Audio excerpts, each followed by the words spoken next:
Good evening everyone, very good evening to all of you. कैसे हैं आप सभी लोग? स्वागत है एक बार फिर से आपका फ्यूचर टाइम्स कोचिंग के इस ऑनलाइन प्लेटफॉर्म पर।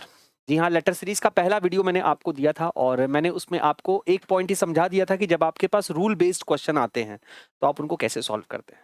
आई होप सो आपको ट्रिक भी बहुत अच्छा लगा होगा और एकदम कंसेप्चुअल मैंने समझाया है। तो जितने भी नंबर ऑफ क्वेश्चंस आपने उस पे लगाए हैं उन सारे क्वेश्चंस से हटकर अगर अब हम रूल 2 की बात करें और 3 की बात करें तो ये जो वीडियो आप देखने जा रहे हैं this is very important for your upcoming examination.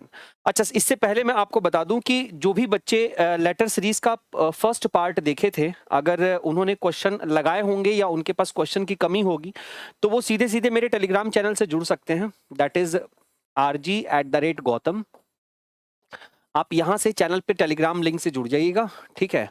और अगर किसी भी तरीके की दिक्कत होती है आपको टेलीग्राम से जुड़ने में तो आप डायरेक्टली मेरे इस नंबर पे 9821543673 पर एक मैसेज पिंग कर देंगे तो मैं आपको डायरेक्टली इस पे लिंक भेज दूंगा, ठीक है। और उस पे लेटर सीरीज के तकरीबन 100 क्वेश्चन रखे हुए हैं।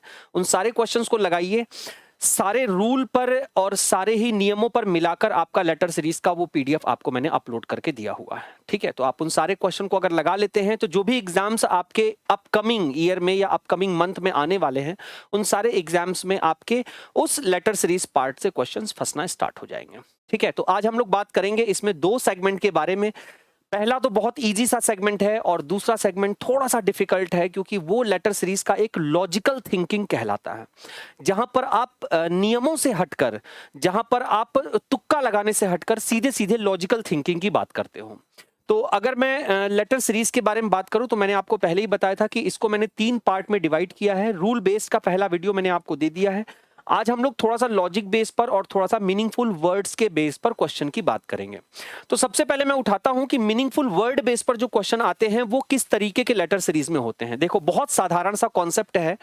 आपके सामने जो भी सीरीज दिया गया होगा उस सीरीज में किसी ना किसी एक मीनिंगफुल वर्ड का यूज किया गया होगा जो कि बहुत ही सिंपल सा मीनिंगफुल वर्ड होता है। सर, मीनिंगफुल किसको कहते हैं? मीनिंगफुल का मतलब ये होता है बच्चे कि कोई एक ऐसा शब्द जिसका कुछ अर्थ निकलता हो। एप्पल, बनाना, ऑरेंज, पपया, ये सारे के सारे क्या हैं? फ्रूट्स के नाम हैं। ताजमहल क्या है? आपको अच्छी तरीके से पता है यार, ताजमहल क्या है, मुझे बताने की आवश्यकता नहीं है।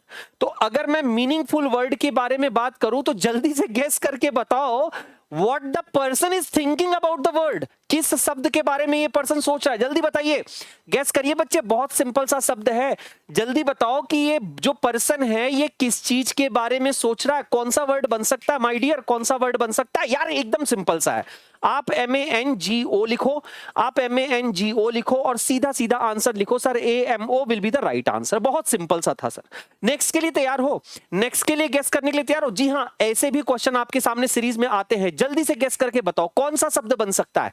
जल्दी से गेस करो, वेरी क्विकली। बहुत जल्दी से आपको गेस करना है क्योंकि बहुत ही बेसिक से शब्द होते हैं भैया, बहुत ही बेसिक से शब्द। गागर में सागर भरना, कुएं से बाल्टी को खींचना, ये सब बहुत जल्दी जल्दी वाले शब्द हैं। इसका मतलब यहां पर आप क्या भरोगे? BROWN, BROWN, जिसका अर्थ क्या होता है? OBW इस क्वेश्चन का आंसर होगा, जिसका अर्थ होता है ब्राउन। ब्राउन मतलब भूरा, भूरा सा कुत्ता, अ ब्राउन डॉग, है कि नहीं?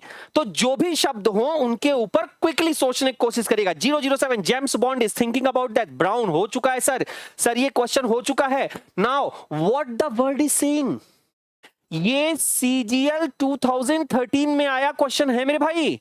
What the word is saying to you, क्या कहने की कोशिश कर रहा है? सर, ये तो बहुत ही इजी है। EELA, EELA, ईला, ईला, ईला से क्या निकलता है? सर, शीला।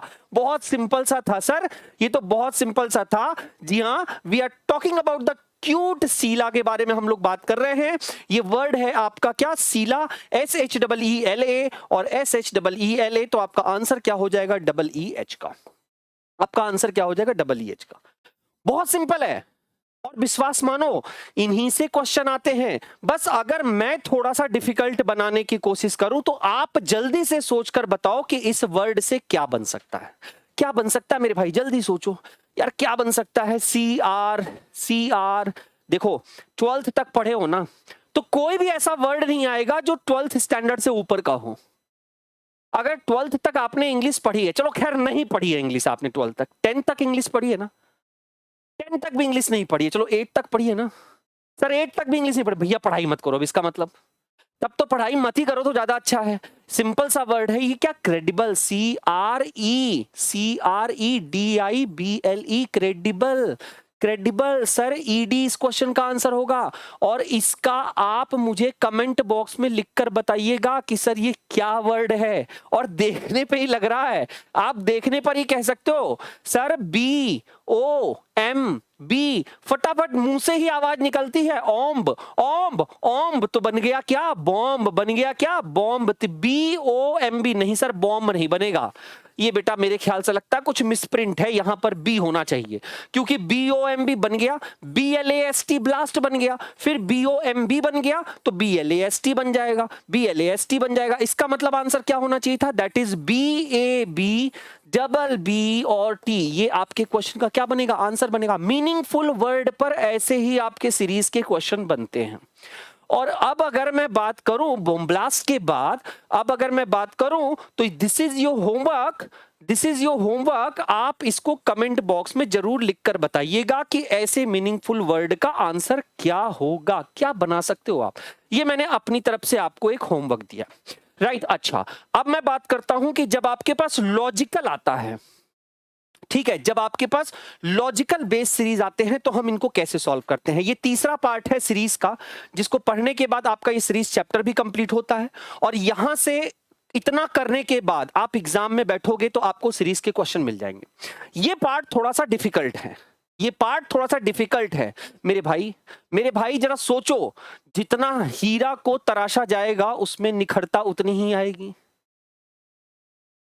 बर्तन को, माटी के बर्तन को जितना पकाया जाएगा उसके बाद ही उस पर धुन ताल अच्छे से निकलेगी।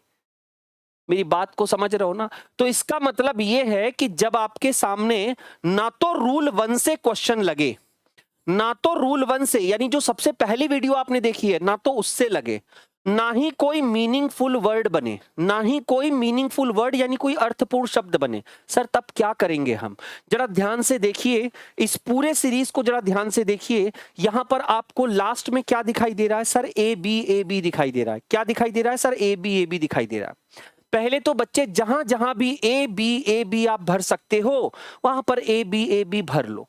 ABAB वहां दिखाई दे रहा है, ABAB पहले आप यहां भर दीजिए, ABAB पहले आप यहां भर दीजिए, ABAB पहले आप यहां भर दीजिए। और अब ध्यान से देखो, हर एक AB के बाद, हर एक ABAB के बाद एक स्पेस आपको खाली दिखाई दे रहा है, हर एक ABAB के बाद एक स्पेस आपको खाली दिखाई दे रहा है। आप इसको ऐसे भी कह सकते हो, हर एक ABAB के पहले एक स्पेस खाली है, हर एक ABAB के पहले एक स्पेस खाली है, हर एक ABAB के पहले स्पेस खाली है। सर अब क्या करेंगे यहां तक पहुंचने के बाद, तो यहां तक पहुंचने के बाद अब आप देख लीजिएगा इसमें कितने डिफरेंट लेटर हैं, पूरे सीरीज में कितने डिफरेंट लेटर्स हैं। आप कहोगे सर 2 ही तो डिफरेंट लेटर हैं। डिफरेंट लेटर का मतलब कितने अलग अलग प्रकार के अक्षर हैं। सर एक तो A दे रखा है, एक B दे रखा है, ना तो C है, ना तो D है, ना तो E है। तो मेरे भाई ये भरने के बाद या तो आप इसको स्टार्ट करोगे किससे, A से, और आप बोलोगे AABAB, फिर आप भरोगे क्या AABAB,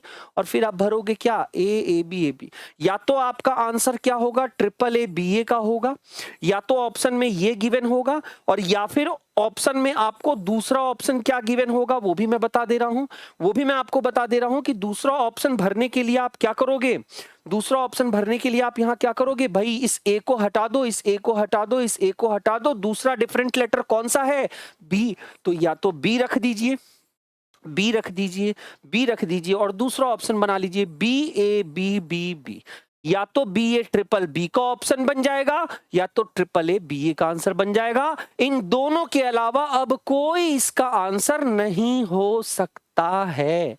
this is called your logical thinking. जैसे ये आपके सामने क्वेश्चन आया, भाई हम क्या करें सर, ये एनसीबी दिख रहा है, बोलो भाई क्या कहा था मैंने, एनसीबी दिख रहा है सर, एनसीबी कहीं और दिख रहा है, यस सर दिख रहा है एनसीबी, कहीं और भर सकते हैं, यस सर भर सकते हैं एनसीबी। अब एक बात बताओ, ये एनसीबी है, इसके पहले कितने लेटर खाली हैं सर 2, इसके पहले भी 2, इसके पहले भी 2, लिखा ए है, डिफरेंट लेटर कौन कौन सा है, ए बी सी और एन का लेटर दिखाई दे रहा है। या तो बच्चे आप यहां पर क्या रख सकते हो, double A N C B, double A N C B, double A N C B. या तो पहला ऑप्शन आपका क्या बनेगा, ए सी डबल ए का ऑप्शन बन जाएगा। दूसरा ऑप्शन अगर आपको बनाना है तो इस ए को यहां से हटाइए, इसको हटाइए और इसको हटाइए। अब आप सोचो अगर मैं यहां पर बी भरूं तो A B N C B, तो ये बनेगा A B N C B, ये बनेगा A B N C B. या तो इसका ऑप्शन बनेगा आपका बी सी ए बी का।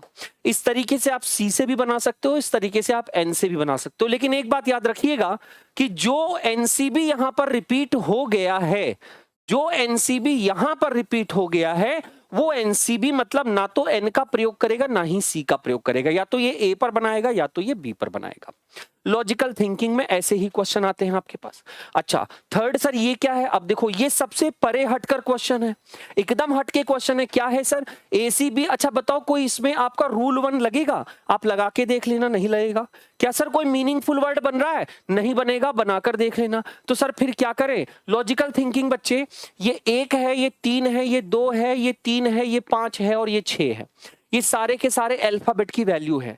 अब आप जरा ध्यान से देखो तो आपको एक चीज दिखाई दे रहा है। क्या दिख रहा है भाई, 1 के बाद 2 लिख रहा है, 1 के बाद 2 लिख रहा है, 2 के बाद 3 लिख रहा है, 3 के बाद क्या होना चाहिए 4, 4 के बाद क्या होना चाहिए 5, 4 के बाद क्या होना चाहिए 5। ध्यान से देखो तो यहां पर 3 लिख रहा है, तो 3 के बाद यहां क्या होना चाहिए 4, 4 के बाद यहां क्या होना चाहिए 5, 5 के बाद यहां क्या होना चाहिए 6, 5 के बाद यहां क्या होना चाहिए 6। उसके बाद आप देखोगे तो 2 के बाद यहां पर क्या है भाई 3, 3 के बाद यहां पर क्या है 4, 4 के बाद यहां पर क्या है 5। तो इसका मतलब डियर यहां पर डी रख दो, यहां पर डी रख दो और यहां पर ई रख दो, और इस क्वेश्चन का आंसर आप क्या रख दो, D D E will be your right answer. Now the turn is your, this is your homework. आप इस क्वेश्चन का आंसर कमेंट बॉक्स में जरूर लिख कर दीजिएगा, और आपको ये वीडियो कैसी लगी जरूर बताइएगा, क्या इंप्रूवमेंट करना चाहिए और क्या शॉर्ट में आपको वीडियोस चाहिए, किस टॉपिक का वीडियो चाहिए, उसको भी कमेंट बॉक्स पे जरूर लिखकर बताइएगा, सो दैट हम जो स्टाफ सिलेक्शन कमीशन के अब अपकमिंग एग्जाम आ रहे हैं उनके लिए अपने रीजनिंग सब्जेक्ट पे पकड़ बना ले। उत्तर प्रदेश पुलिस का जो स्टेट लेवल का एग्जाम होने वाला है, ह्यूज वैकेंसी सितंबर लास्ट या अक्टूबर फर्स्ट वीक में आने वाली है, उसके लिए अपनी पकड़ बना ले। 50 में से 50 क्वेश्चन आपके यूपी कांस्टेबल के कंप्लीट हो जाएंगे, और एसएससी में जितने भी क्वेश्चन आपके आते हैं आउट ऑफ आउट कराने की गारंटी मैं लेता हूं, अगर मेरे साथ आप ऐसे ही छोटे छोटे स्मॉल टॉपिक्स पर आप रेगुलर बने रहे तो। ठीक है, so all the best for your upcoming examination. हम लोग फिर मिलेंगे बहुत जल्दी एक छोटे से शॉर्ट वीडियो के साथ और एक छोटे से टॉपिक के साथ जो कंप्लीट आपका करा देगा। Thank you so much, love you, take care, bye bye.